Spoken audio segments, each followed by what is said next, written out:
하나님 말씀 사도행전 8장 1절부터 8절까지 다 같이 읽겠습니다.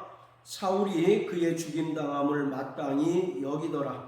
그날에 예루살렘에 있는 교회에 큰 핍박이 나서 사도 외에는 다 유대와 사마리아 모든 땅으로 흩어지니라. 경건한 사람들이 스데반을 장사하고 위하여 크게 울더라. 사울이 교회를 잔멸할새 각 집에 들어가 남녀를 끌어다가 옥에 넘기니라. 그 흩어진 사람들이 두루 다니며 복음의 말씀을 전할새 빌립이 사마리아 성에 내려가 그리스도를 백성에게 전파하니 무리가 빌립의 말도 듣고 행하는 표적도 보고 일심으로 그의 말하는 것을 좇더라.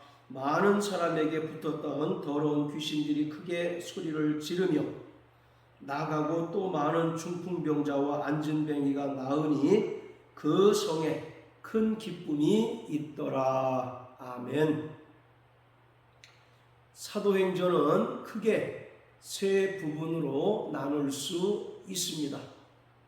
그중 7장 말미에 기록된 스데반의 순교 사건은 사도행전 전체 이야기의 전개상 하나의 중요한 분수령이 되고 있습니다.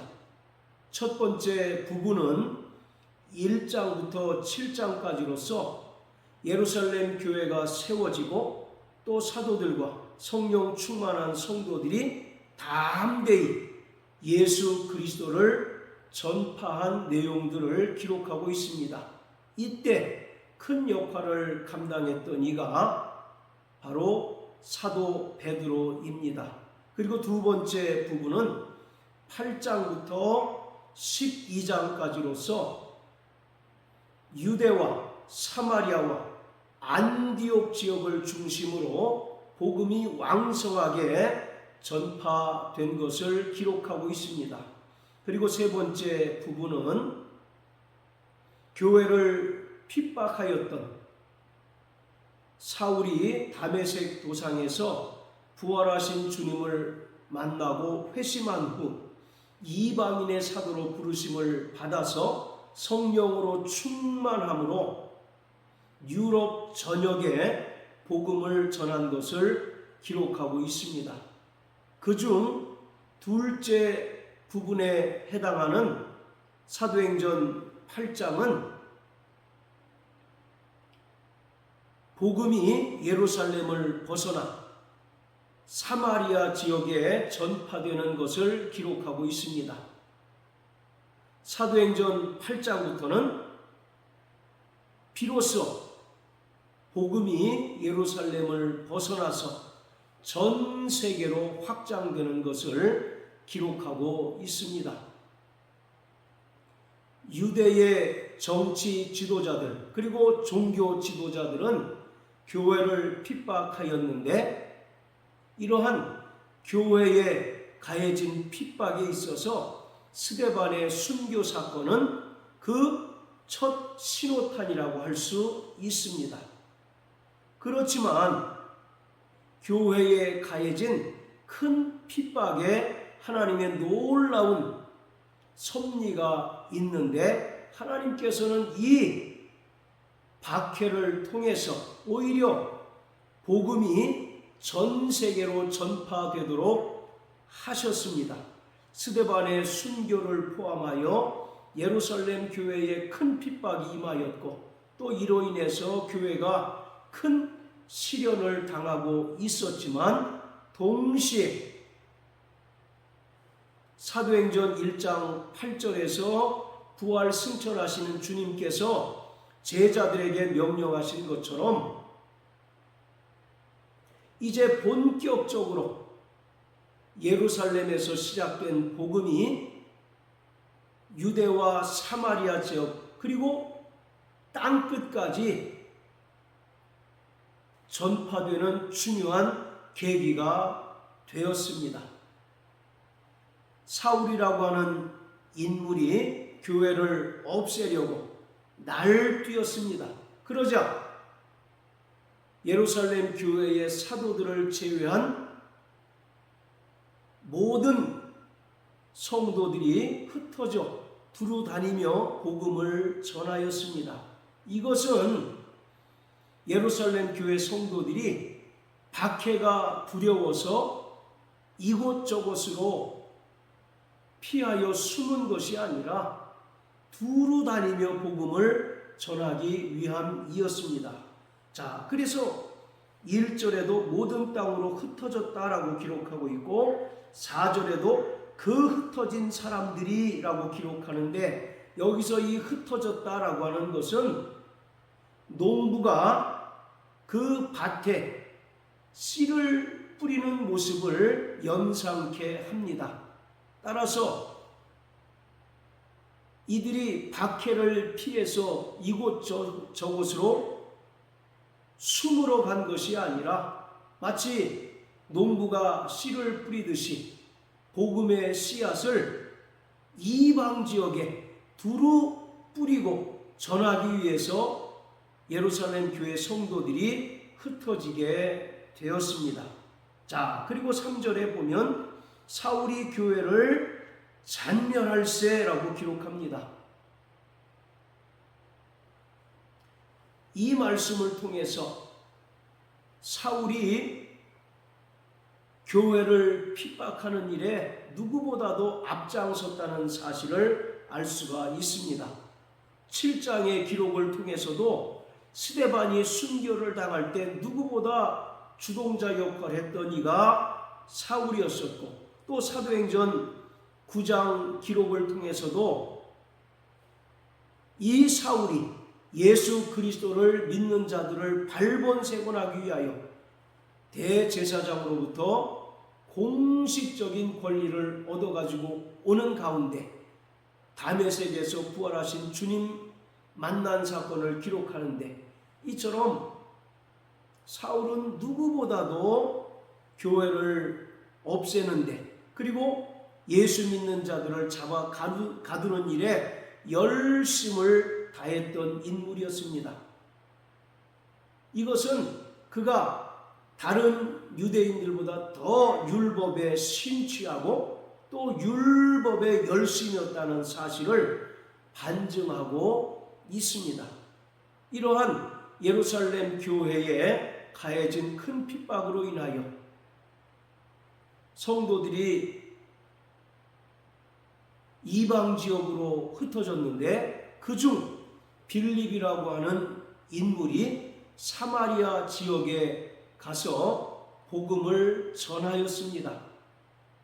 사마리아 지역은 대대로 유대인들로부터 차별받고 소외되고 조롱과 멸시를 받는 지역이었습니다. 그러한 사마리아에 예수 그리스도의 복음이 전파되었고, 또 에디오피아 내시가 빌립에 의하여 복음을 듣고 침례받는 일들이 사도행전 8장에 기록되었습니다. 빌립이 사마리아 성에 가서 복음을 전하였고, 또 예루살렘 교회에서 파송된 베드로와 요한이 사마리아에서 사람들에게 안수할 때 성령이 임하게 되었습니다. 여기서 우리가 주의 깊게 살펴야 하는 것은 예루살렘 교회가 2명의 사도들을 사마리아 성에 파송했다는 것입니다. 2명의 사도는 철저히 유대인들이었고, 기본적으로 사마리아 지역과 또 사마리아인들에 대한 인식이 좋지 못한 자들이었습니다. 특히 사도 요한은 누가복음 9장, 자 우리 한번 다 같이 보십니다. 누가복음 9장, 자 54절입니다.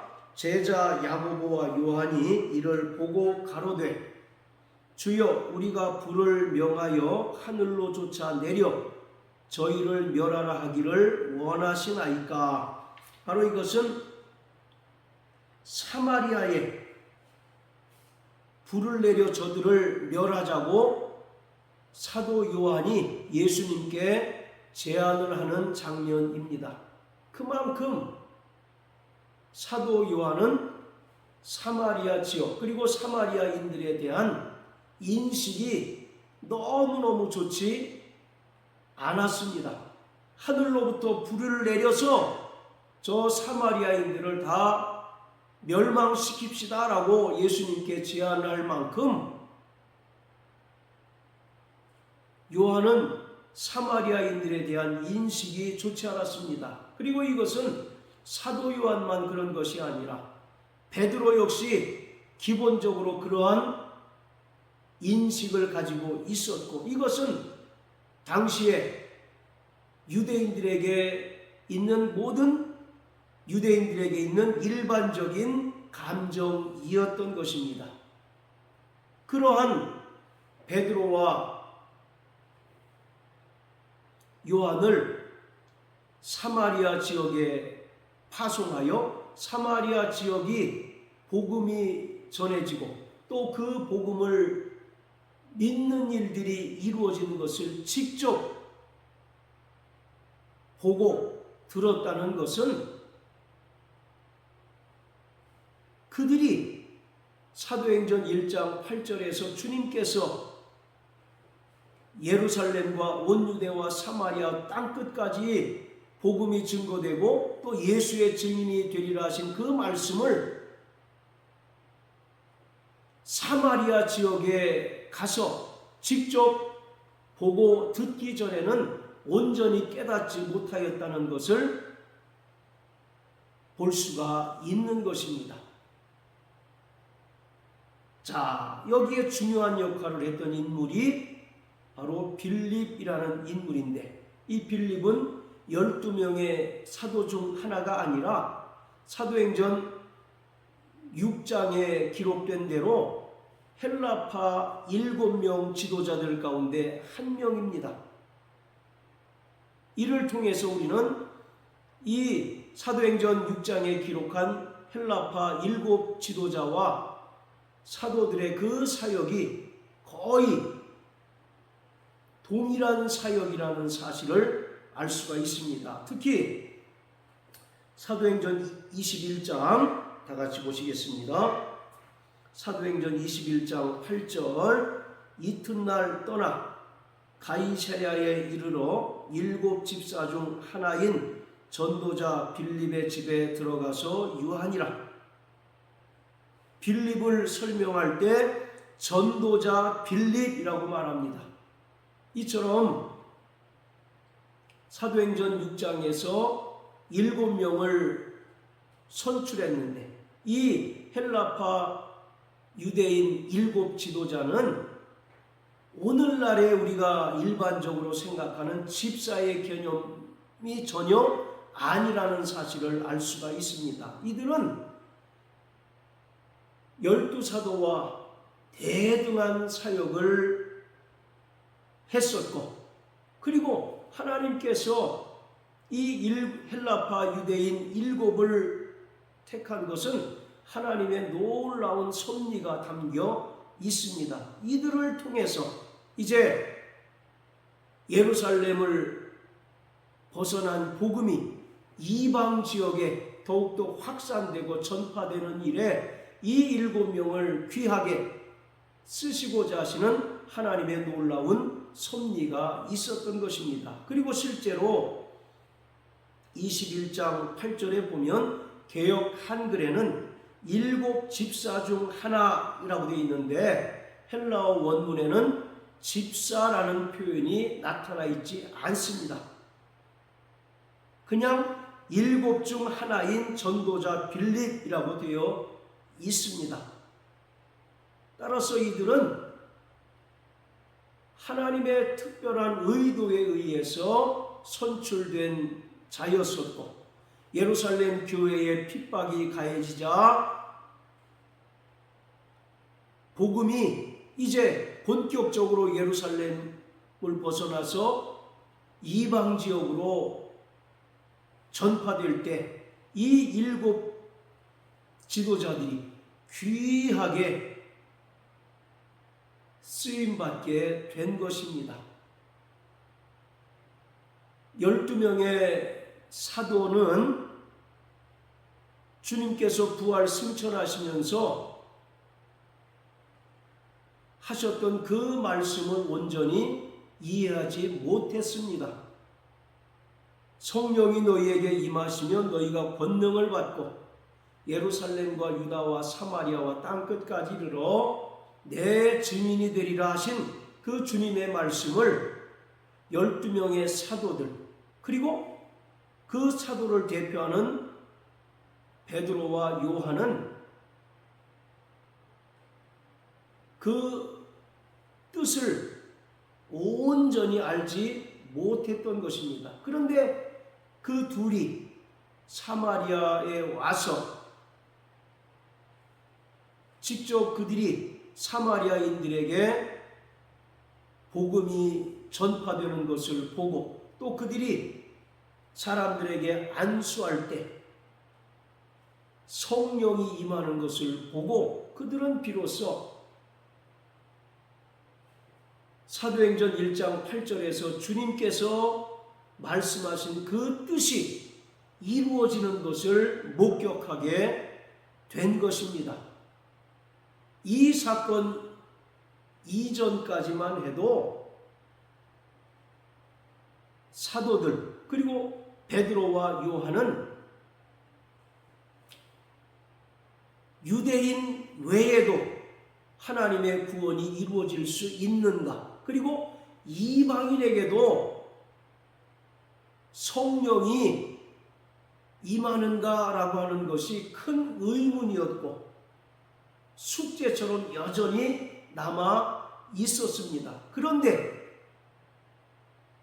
예루살렘 교회에 핍박이 가해지고 또 일곱 지도자 중 하나인 빌립이 사마리아에 가서 복음을 전하고 또 그들이 베드로와 요한이 사마리아 성에 가서 그것을 직접 확인하고 또 사람들에게 안수하며 성령이 임하는 것을 통하여 그들은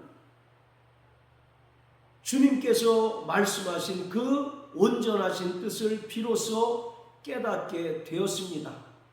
따라서 하나님의 구원이라고 하는 것은 유대인들의 전유물이 아니라 유대인들을 포함한 온 민족과 열방을 향한 하나님의 놀라운 섭리요 또 역사라는 사실을 비로소 인식하게 되었던 것입니다.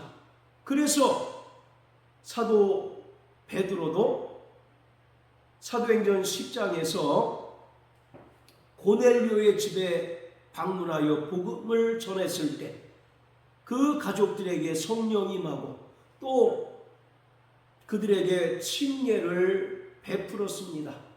그가 기도할 때 하나님께서 보자기 환상을 보여주셨는데 처음에는 그 환상을 통한 하나님의 뜻을 거부하였습니다. 그러나 그는 뒤늦게 그 환상의 참뜻을 깨닫고 고넬료의 집을 방문하여 복음을 전하고 했고 성령 임하고 또 이방인들에게 침례를 베풀었던 것입니다.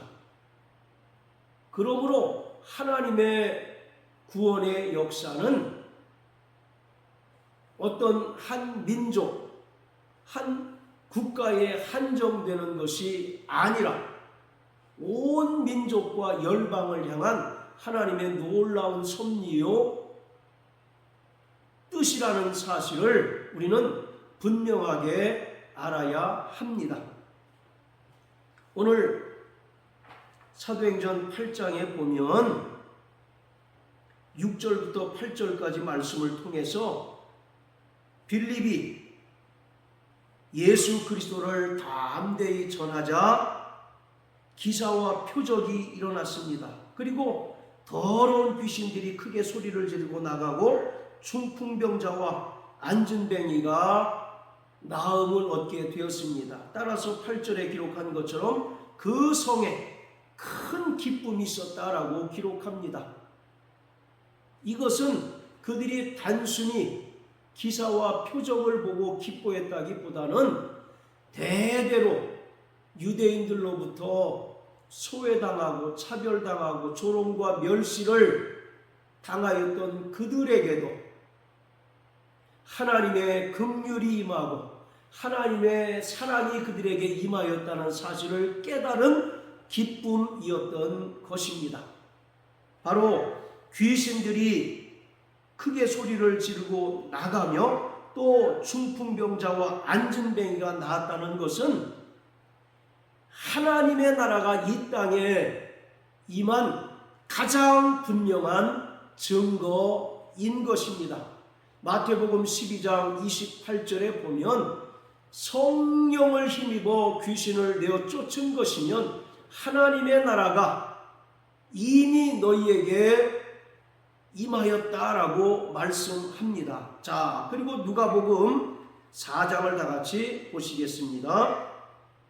누가복음 4장 17절부터 19절까지 선지자 이사야의 글을 들이거늘 책을 펴서 이렇게 기록한 데를 찾으니 곧 주의 성령이 내게 임하셨으니 이는 가난한 자에게 복음을 전하게 하시려고 내게 기름을 부으시고 나를 보내사 포로된 자에게 자유를 눈먼 자에게 다시 보기함을 전파하며 눌린 자를 자유케 하며 주의 은혜의 해를 전파하게 하려 하심이라 하였더라. 자, 바로 이사야의 말씀을 인용하면서 누가는 예수 그리스도로 말미암아 이 땅에 하나님의 나라가 임하였다는 사실을 기록하고 있습니다. 마태복음 4장 17절에 보면 예수님께서 공생애를 시작하시면서 하셨던 첫 번째 선언이 회개하라, 천국이 가까웠다라는 것입니다. 예수 그리스도로 말미암아 이 땅에 비로소 하나님의 나라가 임하였다라는 말을 하고 계신 것입니다. 세상 임금인 마귀의 지배 아래에 있던 이 세상에 하나님의 아들 예수 그리스도께서 이 땅에 오심으로 말미암아 비로소 하나님의 나라가 임하게 되었는데, 하나님의 나라가 임한 그 증거들이 금방 우리가 읽은 것처럼 가난한 자에게 복음이 전파되므로 포로된 자가 자유를 얻고 눈먼 자가 다시 보게 되고 눌린 자가 자유케 되는 일들이 일어난다는 것입니다. 그것을 누가는 사도행전 8장을 통해서 다시 언급하고 있습니다. 그래서 많은 사람에게 붙었던 더러운 귀신들이 크게 소리를 지르고 나가고 많은 중풍병자와 안진뱅이가 나았다는 것은 그동안 대대로 비록 그 뿌리는 하나님의 백성이라 할지라도 유대인들로부터 철저히 소외를 당하고 차별을 당하고 조롱과 멸시의 대상이었던 사마리아 성에 하나님의 나라가 임한 기쁨, 그들도 하나님의 긍휼과 또 하나님의 사랑을 받았다는 그 기쁨이 사마리아 성에 충만했다라고 기록하고 있습니다. 복음은 어떤 민족의 전유물이 결코 아닙니다. 하나님께서는 이 땅의 죄인들이 민족과 혈통을 초월하여 예수 그리스도로 말미암아 베풀어 주신 그 은혜를 믿음으로 구원 얻기를 원하십니다. 결코 구원은 이스라엘에만 국한된 것이 아니고 또 히브리 민족에게만 국한된 것이 아니라 온 민족과 열방을 향한 하나님의 긍휼하심과 사랑입니다. 오늘 사도행전 8장은 우리에게 그것을 보여주고 있는 것입니다. 그러기에 이 복음이라고 하는 것은 잠시도 정체될 수 없는 것입니다. 끊임없이 흘러가야 하고 끊임없이 때와 시간의 제한을 받지 않고 흘러가야 한다는 것을 우리에게 말씀하고 있습니다. 예루살렘에서 시작된 그 복음의 도도한 물결이 하나님의 섭리에 의해서 유대와 사마리아에 전파되고 그리고 모든 민족에게 전파됨으로써 우리도 그 은혜로 말미암아 구원을 얻고 하나님의 백성이 된 것처럼 오늘 우리는 끊임없이 우리를 통해서 복음이 강물같이 흘러 넘치도록 해야 합니다. 그러기 위하여 우리는 때를 얻든지 못 얻든지 하나님의 말씀을 힘써 증거하고 또 성령 충만함으로 말미암아 예수께서 그리스도이시며 하나님의 아들이심을 전파하는 자가 되어야 합니다.